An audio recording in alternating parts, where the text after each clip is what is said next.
Hello and welcome. My name is Jordan Elkind. I lead the product management team here at Custora. We're very excited to have all of you joining us today. And it is my very special honor to get to introduce my brilliant and talented colleague, Margaret Gorin, who leads growth strategy here at Custora. Margaret, thank you so much for taking the time to be with us today. Thanks for the intro, Jordan. Really excited to be with everybody today to roll out one of Custora's newest offerings, and that is customer-centric benchmarking. So really excited to walk you through really why benchmarking matters, how to use it, and then actually announce some awards today. Before we dive in, just want to take care of some logistics. Obviously, we have lots of great content to share with you today. I am going to try to leave as much time at the end as possible. So if you do have questions, and we welcome questions, please hold them until the end, and I'm looking forward to answer them. And finally, all of the content that we'll be sharing today will be made available to all of you following the webinar. So as mentioned, we have lots to cover in our agenda today. We're going to start out with some sort of scene setting. So, why does any of this even matter? How can benchmarks drive value for your business? From there, we will dive into a bit more of the how. So how is Custora actually calculating these benchmarks? How are we delivering reporting on benchmarking to our customers so that they can operationalize it within their organizations? From there, we will get into the really juicy stuff, which is actual data that we've observed in the retail industry, and tell you a little bit about trends that we're seeing across some of the different metrics that we're benchmarking. And then finally, last but not least, we will be handing out our inaugural Customer Obsession Awards to the retailers that have really risen above the pack in terms of customer centricity. Cool. So before we get into all of that juicy content, just to kind of pull back for a second, who is Custora in case you are new to Custora? We are the leading customer intelligence platform in the retail industry. So we help brands gain a comprehensive picture of who their customers are. We use predictive analytics to help them keep those customers engaged throughout the customer lifecycle. We have a flexible point-and-click segmentation platform so that you can operationalize all of those great customer insights. We make proactive prescriptive activation recommendations, not just for the marketing team, but for all different teams across the organization. And we have omni-channel integrations that help you test and optimize all of your different customer touch points. As you can see on the screen, we work with really some of the leading brands across retail and have a really comprehensive picture into where the market is going. Great, so let's dive in. The first thing we're going to do is talk a little bit about why we recommend that our customers use competitive benchmarks in sort of running a customer-obsessed business. So the way we think about that question at Custora is we really kind of take a step back and we frame it within the context of a broader set of steps. And these are really the steps that we see the leading customer-obsessed brands following when they're infusing customer insights into every team and every touch point. So the first thing really is they use their customer data to forecast what their future performance is likely to look like, and then calculate targets in order to sort of pave the way for future growth. The second thing that they do is that they double click into those segments that represent the greatest potential upside to their business. And then they look at, what are kind of those deep insights about who those customers are, what are their product preferences, how are they predicted to behave in the future and engage with the brand, etc.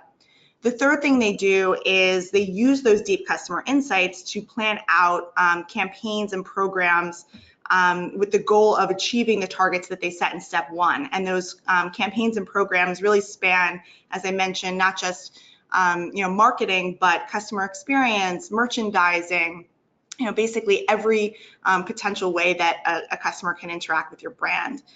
And then the fourth thing that they do is they measure and they optimize those programs by conducting ongoing tests that really capture, what is the incremental value of all those different actions and touch points that they have in market. So taking it back to benchmarking, where does benchmarking fit into this way of running a customer-centric business?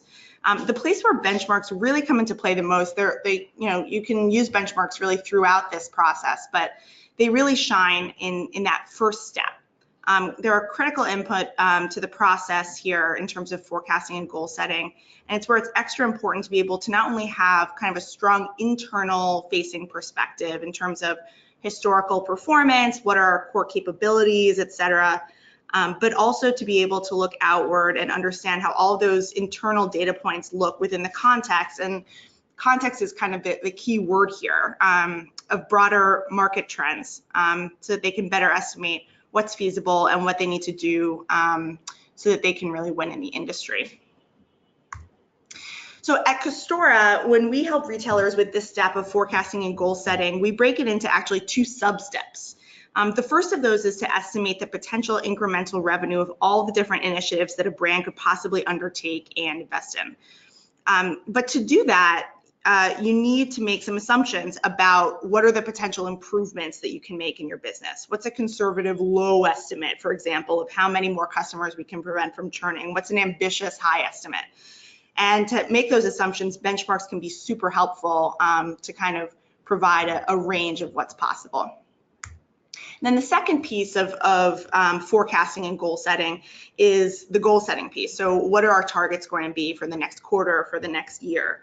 And here again, benchmarks come into play for two things really. So the first is what's achievable for the business.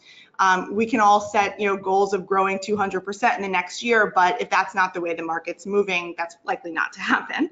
And the second piece is what's really best practice and what can we really strive for if we want to be an industry leader. So again, forecasting and goal setting is really where benchmarks play a key role. But as I mentioned, they come into play really, kind of throughout this process, and it's all about really iteratively using a mix of internal data and external benchmarks to test and optimize your way into the best strategy, and then go back and do it all over again and keep improving. Cool. So now that we've gone through why benchmarking matters, the next piece that we're going to go through is kind of the mechanics of how is Custora actually pulling these benchmarks.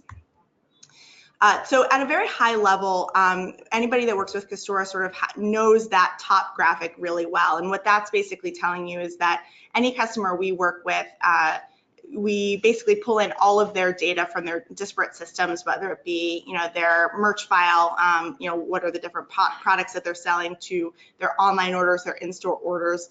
We centralize all of that to have a sort of centralized place where you can look at customer data.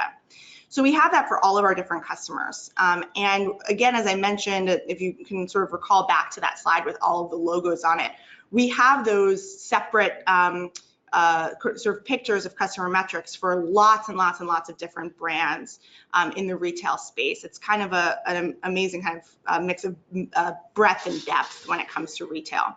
And so what we're able to do is anonymize that data, make it non-identifiable, and then look at what are the trends and what are the averages across different industry sort of subsegments. As I mentioned, we work with a ton of different brands in the industry. When we're benchmarking, we're actually looking at upwards of 200 million different customer records, but not every competitor in that sort of sample is going to be relevant for every brand. And so from that larger sample size, what we do is we break it down into smaller subsets that are more relevant on sort of a few different vectors, everything from who's your target demographic to what kind of merchandise are you selling, how expensive are you as a brand, and then also sort of how large and how mature is your company. looking at what are the actual metrics that we're pulling. Given how much data we have, there's so many different sort of directions we could have gone in, and what we didn't want to do was barrage retailers with dozens of different metrics that they would then have to sift through and make sense of. So what we did was we narrowed it down to 3 key areas where we hear brands looking for guidance on how to grow their business. And then from there, we zeroed in on the different underlying drivers. So the 3 kind of key areas that we saw were buyer lifecycle, the second is mobile and omni-channel engagement, and the third is customer economics. And then underneath each of those categories are kind of the key drivers of the health of your business for each of those categories. In buyer lifecycle, we look at acquisition in terms of how many new customers are you bringing in, and how is that growing year over year. Retention is if you look at your retained customers as a segment of your overall customer population, how's that growing year over year? Reactivation, again, is if you look at reactivated customers as a segment, how is that growing year over year? And the reason we're looking at growth rates in almost all of these cases is because each business is obviously very different, and growth rates are a way to make sure that we're not comparing apples to oranges. So again, sort of like in customer economics, we're also looking at growth rates. We're looking at frequency, which is the number of orders per customer per year on average and how that's growing. We look at average unit revenue. How is that growing? And the way we kind of describe that is like your upsell capabilities. And then we also look at the average number of items per order per year on average, how that's growing. Another way you could think about that is cross-sell. And then the third bucket is mobile and omni-channel engagement. And this gets more into like how is your business growing. On the mobile side, we look at 2 different things. We look at how many of your customers are buying through the mobile channel. We look at that as a segment and how it's growing year over year. But we also look at, as a percentage of your active customers, how many of those are mobile. On the omni side, we look at how many of your customers have shopped in-store and online. If you're a business that has both of those channels, how is that growing year over year? And then also, what does that look like as a percentage of your active customers? Then it comes to the question of how do we present all of this really rich data to our customers. And the way that we do that is we start at a really high level and we drill down from there. So at the very highest level, what we do is we create a scorecard that answers the question of, very generally, am I a laggard or am I a leader in all of these different metrics? So if I'm looking at this radar chart that you see here, I might surmise that my business is a leader when it comes to new customer acquisition and when it comes to mobile, but that we have some work to do when it comes to things like reactivation. And that might be a place for us to focus our efforts in the coming year. Drilling down deeper from kind of the higher level scorecard, we show each brand what their specific ranking is relative to their competitors. So again, in the last chart, you saw more directionally, am I a laggard or a leader? And now you're getting into the specifics of if I'm a leader, just how much of a leader am I? Or if I'm a laggard, how much of a laggard am I? So what you're seeing here is specifically the rankings for lifecycle metrics. So as we talked about, new customer growth, retained customer growth. And then for folks that opt into benchmarking with us, they would receive these detailed rankings, not just for lifecycle, but also for customer economics and omni and mobile engagement. So this really answers the question of which of these specific metrics in these kinds of categories should I be targeting when I'm setting my KPIs. Drilling even deeper from there, we provide really detailed sort of data on, all right, so I might be number 3, for example, in retained customer growth, but how far off am I from the top? And so we give, again, anonymized, non-identifiable data on what are the actual growth rates for each of the brands at each of the rankings. This is starting to answer the question of, okay, so I already know generally what area I want to focus on. I want to know which KPIs I want to target. And now I have a better sense of what that target specifically should be when I'm setting goals. And then finally, if you think about that 4-step circle process that we looked at in the beginning, one of the really key things is to be able to track and optimize over time. So the other thing that we do in our benchmarking reporting is provide monthly trends. How does your ranking change month to month? But also how do you stack up against the median and the average for your industry subsegment over time? Great. So before we jump into some of the actual data in terms of averages for the industry, we've had some questions come up from a lot of the folks that we work with. And so heading off what I'm sure would have come up in the Q&A section, we do have a couple of FAQs here. So the first is, I think, really top of mind for a lot of folks given concerns over data privacy. And that question is Custora sharing my data with my competitors? The answer is categorically absolutely not. We take data privacy extremely, extremely seriously at Custora, and we would never share a brand's identifiable data with any of our customers. We're anonymizing, we're scrubbing everything, so your brand name will never be attached to a specific metric.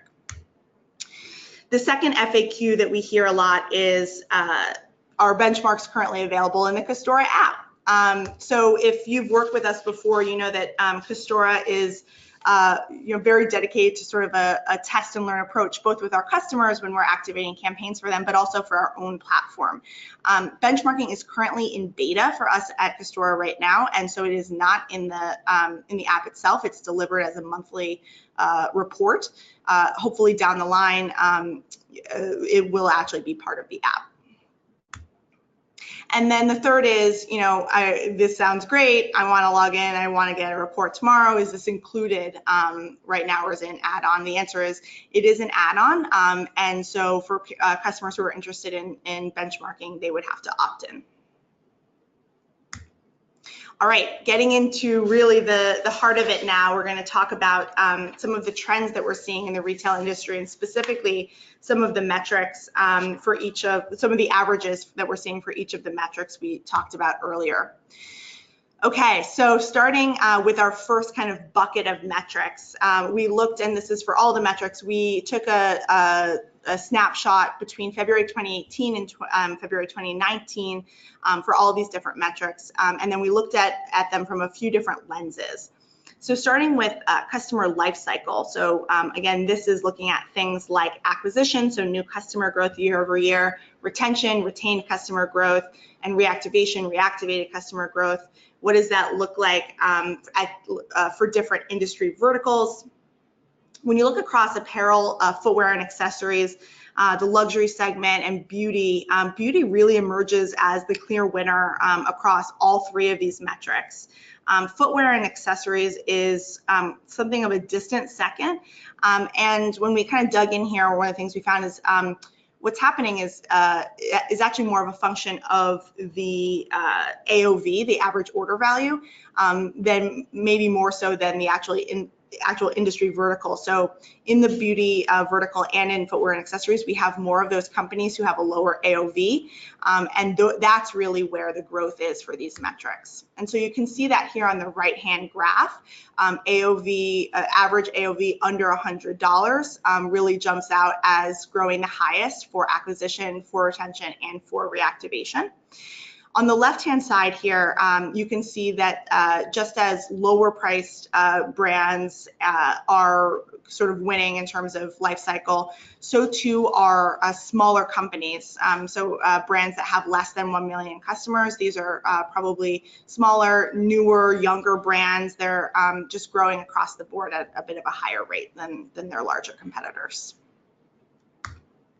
Moving on to customer economics, where we have three metrics again. So frequency, as a reminder, is growth in number of orders per year. Upsell is growth in average unit revenue per year, and cross-sell is growth in the average number of items per order per year. And here you see a bit less movement year to year than you saw in the customer lifecycle metrics, because these metrics tend to be a bit more static and inherent to the business model. But what we can see is that items per order were up a healthy amount year over year for every vertical except for beauty, which saw more of the growth coming from the number of customers, as we saw 2 slides ago, and a bit also from average unit revenue. Looking at these customer economics metrics through the lens of company size and price point, we see almost no movement for these metrics among the larger brands. These are more mature businesses versus the smaller brands who are continuing to evolve their selection, et cetera. And so they're seeing a bit more that these metrics are a bit more dynamic in their early years and for those smaller businesses. We also see a couple of spots actually trending down year over year. Notably, average unit revenue is contracting year over year for small companies and for mid-priced brands. Last but not least, we have customer engagement. So these are the metrics around omni-channel and around mobile. And so when we looked at these metrics, if you recall, when we looked at the definitions for each of them, we looked not only at the growth in terms of the number of customers that are transacting through these channels, but we also looked at omni-channel and mobile through the lens of what the percentage of the active customer base looks like. And what we see mobile actually growing as a channel across the board, probably not surprisingly, but highest for footwear and accessories, while omnichannel is growing a bit less aggressively. And then for companies, looking at it in terms of company size, again, we see mobile growing much faster. Omni tends to be pretty static at somewhere between 20 and 30% in terms of penetration. But then you see Omni growing a bit slower for companies that are larger than 5 million customers. And then finally, looking at customer engagement in terms of average order size, we again see that Omni is not growing quite as fast when you look at the more expensive brands. And again, pretty uniform across the board in terms of penetration, somewhere between 20 and 30%. And just as with the other sort of cuts, mobile is just growing super fast at 80% when you look at companies with an AOV of less than $100. All right, so we've gotten already through all of the different averages for the retail benchmarks. And so now comes the really exciting part. And it's when we are going to be announcing our inaugural Customer Obsession Awards. And really, we wanted, given that we now have all of this data available to us, when we looked across all of the different metrics, we wanted to celebrate the brands that are excelling when it comes to putting the customer first. We really see, customer obsession as a movement, and these are the companies that are at the bleeding edge and they're at the vanguard of this movement towards running your business in a more customer-centric way. We're actually going to be handing out 3 different awards today. The first is for lifecycle management, so for things like new customer acquisition, retention, reactivation. The second is for a brand that's doing really well in terms of omni-channel and mobile. And the third is overall, really across the board, a brand that really stood out. So without further ado, drum roll, please. Our first winner for a Customer Obsession Award is Dagny Dover. And Dagny Dover really kind of was ahead of the pack when we looked at new customer acquisition, retention, and reactivation. So a little bit of background on the brand. Dagny is a direct-to-consumer accessories brand, and their products are really designed for millennial type of woman, fast-paced, mobile lifestyle, and the products are designed to sort of adapt to that lifestyle. Customer centricity is in the DNA of Dagny. Their founder actually got the idea for the brand while interacting directly with customers on a store floor and heard the need for these kinds of products, and that's really where it came from. So it's no surprise that we see them really at the top of the pack when it comes to lifecycle management. Our second winner is Marine Layer, and Marine Layer just was far and away ahead of their competitors when it came to engaging their customers on both in terms of on mobile, but then also in store and online. So Marine Layer is known not only for, if you've seen any of their ads, their trademark VW van, but they're also known for their absurdly soft t-shirts that are casual. They're sort of made for this 7 7-day weekend lifestyle. Their customers, if you know anything about the brand, are absolutely fanatical about these soft shirts and about the brand itself. And you really see that coming through in the way that those customers are engaging with Marine Layer, both online and in store. Last but definitely not least, our overall winner across the board that just rose above the pack. Again, if you can remember, one of the trends that we saw looking across all the different metrics was that beauty absolutely is outpacing its competitors when it comes to many of these things, and Supergoop is emblematic of that. Supergoop is a skincare brand.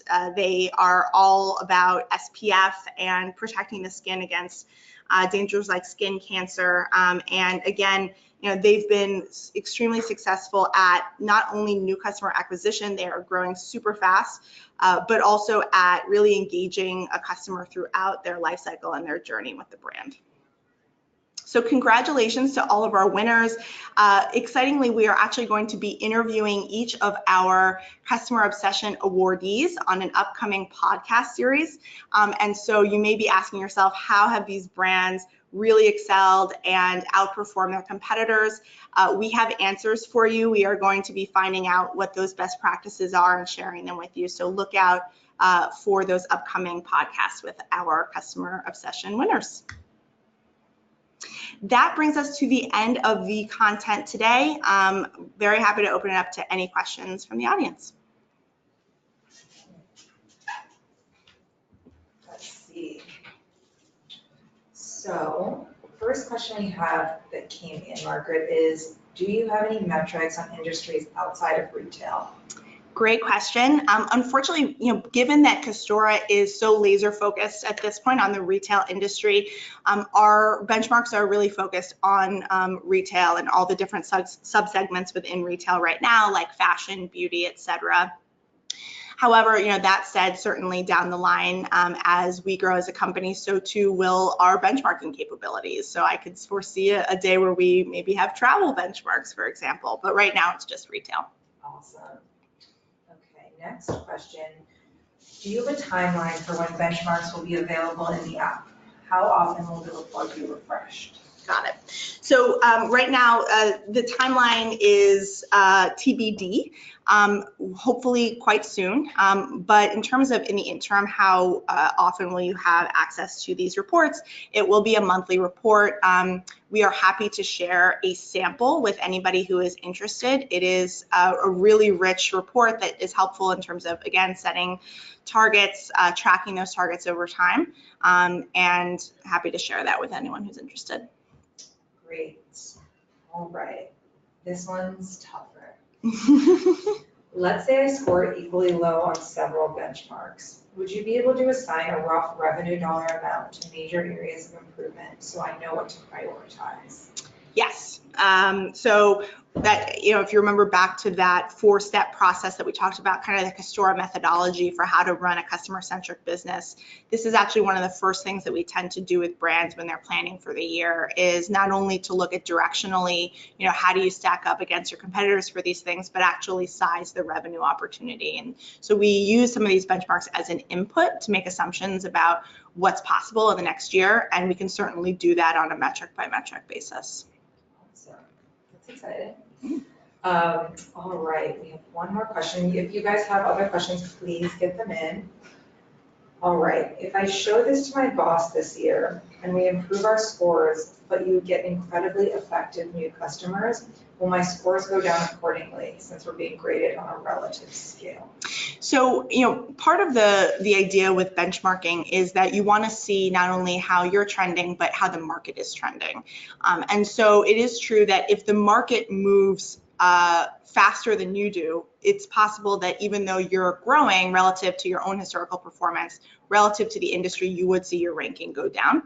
That said, as we kind of flashed up earlier in terms of how we present the reporting, we do give fairly detailed metrics in terms of not only what your ranking is, but actually what the number attached to that ranking is. So if you're ranked number 7, you'll see, what does the person in ranking number 6 and ranking number 5 have in terms of new customer growth.